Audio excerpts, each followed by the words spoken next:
Thank you. I'd like to ask you, Mr. Baldwin and Mr. Nader, about the separation of church and state. Of course, a concept designed by Roger Williams, a Descendist Baptist in Rhode Island, and then incorporated into the American Constitution. What is your stance on separation of church and state, and do you look at America as a Christian nation? I believe America has Christian roots. I think there's any question about that. Any honest historian has to recognize the roots of our country are deep in the Christian faith. There's no doubt about it. You are looking at a man, Chris, however, that believes that either we have religious liberty for everyone or we have religious liberty for no one. From the crown of my head to the sole of my feet, I believe in religious liberty for the people of this country. For example, you may be surprised to know that there are many in the LDS community out in Idaho and Utah and Nevada that are supporting Chuck Baldwin for president. And by the way, if you want to donate, Ralph, you can go to baldwin08.com and throw that out there. Many of them supporting us enthusiastically. I've been out there many days and received some tremendous support. Obviously, there are great differences in doctrine and theology between what I believe and many of the LDS people believe.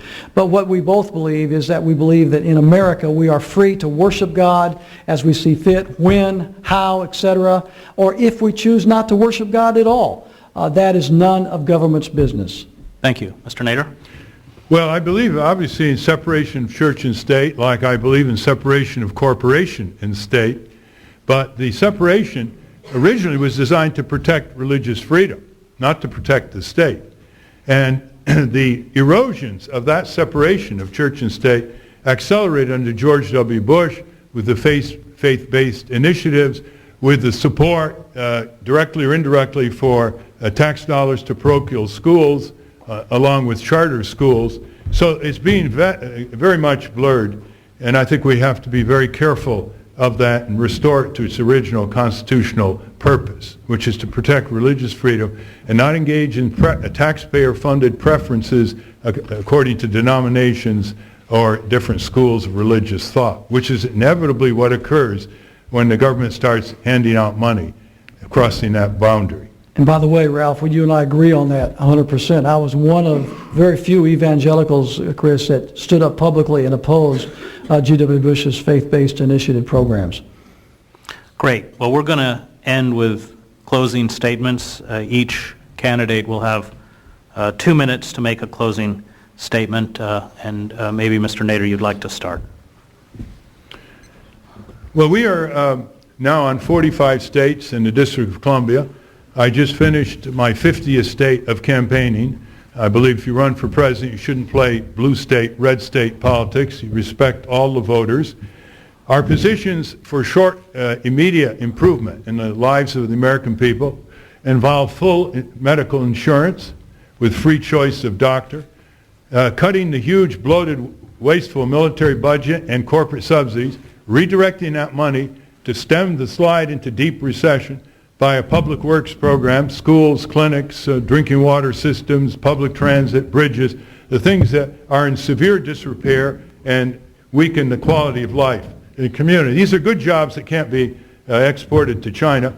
We need an elaboration and an aggressive crackdown on corporate crime, fraud, and abuse, which is tearing the heart and soul out of America, out of consumer dollars, out of Medicare dollars, out of the taxpayers' dollar, out of pension funds. And that's what that Wall Street collapse was all about, rupturing that trusteeship with the trillions of dollars they were entrusted with in order to enrich themselves. I believe in opening up the presidential debates. I believe in taxing that which society likes the least and dislikes the most before we tax human labor.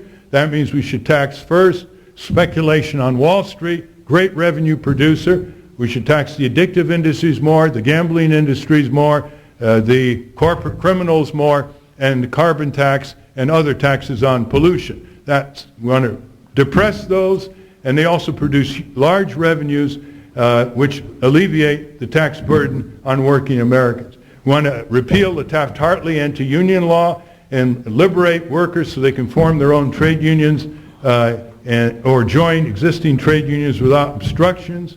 We want to end ballot access obstructionism to third parties who provide the new ideas, will provide the frontiers for American politics and regenerate the two-party system with the message, if the Republicans and Democrats don't shape up, they're going to have to ship out.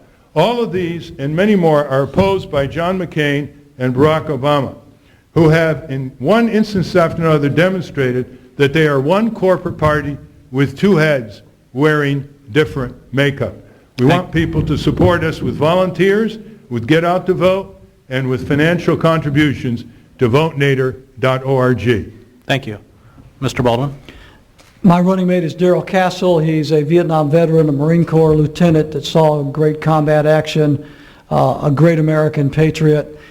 He and I are crisscrossing throughout this country, giving the message of constitutional government to the American people. We are unashamedly pro-life. We believe in the right of the people to keep and bear arms. We are the ticket that will make a commitment publicly and enthusiastically to secure our country's borders. It's our first priority after we obtain the White House. We believe very much that we must get out of these entangling alliances around the world, that we must stop the foreign aid, that we must not allow our troops to become global cops for the United Nations. I believe that NAFTA should be overturned. We've got to bring our jobs back to the United States of America. We've got to quit punishing our manufacturing plants and sending them and driving them to other countries like Mexico, China, and India. We are the party, we are the ticket that really truly does want to bring back the fundamental principles of constitutional government to these United States of America. And I've said this all around the country, and I'd like to say it again here tonight. When Chuck Baldwin becomes President of the United States, this new world order comes crashing down. Thank you, and thank you all for coming tonight.